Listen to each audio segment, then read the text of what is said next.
Hey guys, how's it going? Back at you with another video. And today I got a request from somebody asking me to talk about the different jobs that foreigners can have while they're living in the Philippines, just in case they, travel there for an extended period of time or choose to live there. Now, for most individuals, they try to retire there. So when they retire, they have some sort of pension or some sort of income coming in based on that. But for younger individuals such as myself, I mean, there are certain jobs that you guys can do in order to make sure that you have a steady stream of income while you're living in the country. Now, I have a list here of probably about four that I can tell you right now. But there though, if I can think of anything as the video goes on, I'll include it in the video. But as of now, I got like four listed here. I got it on my phone. But one thing that you guys need to know for sure, as far as living in the Philippines, foreigners, number one, we cannot own property.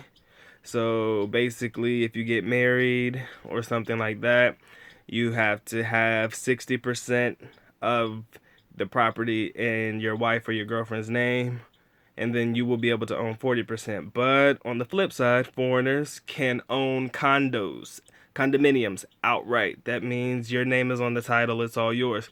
But as far as having a job and working in the Philippines, unfortunately, unless you're married and you get a permanent visa, that will not happen. And also, if you're gonna have a business, you have to have Filipino partners. So, you have to think of those things just in case you actually want to have businesses and things in the Philippines. But if you have just the idea of wanting to put some work in and you just want to earn a little steady income while you're working there, here are a few jobs that I personally know work well as far as living in the country is concerned. Okay, number one, online tutoring or online teaching.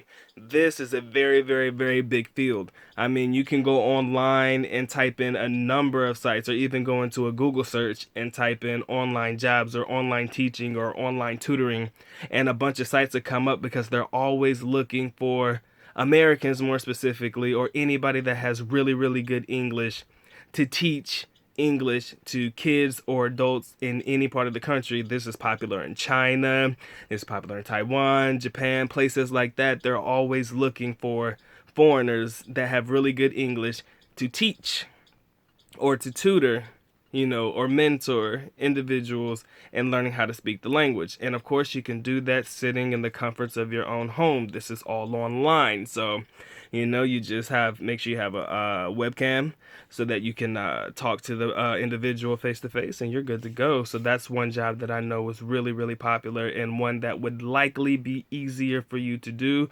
It allows you to have a flexible schedule so you can tutor anytime that you want to. Everybody works around your schedule, so you can still have fun and you can still put in some work and earn a little bit of money on the side. Okay, number two, I said blogging. Right, that's right. Blogging. Of course, if you're pretty good at writing words very well, there are people always looking for individuals to write, or give insight on, certain topics and things like that. So blogging is definitely something that you can get into as well. I don't really know how much more I can say about that. If you're a good writer, very creative, I mean, websites are also looking for individuals to write for them as well. Going on number three, freelance work. Now, freelance work can be a number of things. There are a number of sites that offer freelance jobs wherein individuals post jobs needed for individuals to do on a particular site, and then you go and accept that job. And if you guys are compatible, then it works. Now, to me, freelancing is something that's a little bit more of a risk. I wouldn't necessarily call it a risk, but when you're working jobs that are freelance, you have to really, really be good. And it's not necessarily that you're good. You have to really, really know how to sell yourself also, because, these individuals don't know you unless they've worked with you before. So, like, especially when you're starting out, it may be very, very difficult for you to get a job as far as freelance work is concerned. But again, it's always something to look into, and it's something that may actually work out for you in the long run too, as long as you get in a few jobs and then you continue to get recommendations and references and things like that. That could actually work out for you too. And lastly, online selling. I mean, selling is something that is definitely a pretty good deal. I mean, as long as you're online selling within the area in which you're living in, if you have a product that you feel is good that you want to sell to the Philippines, and sell to individuals in the Philippines, I'm sorry, and that it's good, all you have to do is create a page in Facebook or wherever, and you can just sell the products online. Relatively, there's nothing that you can be taxed on as far as that's concerned. It's just, interaction between you and the customer, and everything is good. So, as of this particular moment, these are the particular jobs that I know for sure will help, sustain your visit or your extended stay or your long-term stay while you're in the Philippines. These are just a couple of jobs that have come to mind, a couple of jobs I've actually participated in many of these, and made some money while I was over there as well. Because personally, again, my visa was a student visa, so I could not physically hold a job in that country with a visa like that. And of course, you can have a work visa or something like that, but because my visa was student, I was just there to be a student. I was just there to go to school, and that's it. So any kind of income that I had coming in or anything that I could do had to be like online stuff, just a little something here and there. And again, if you plan on coming here, it's best to go ahead and get started on those particular jobs now, or at least applying before you get here. So at least you already have something working for you, even before you touch down. And I promise you, man, you can live a good life and you don't really need much. Make sure you have savings or something to come with. I don't want you to come here broke or come here on your last dime and not have a way to at least support yourself for, at least a month or two while you're here.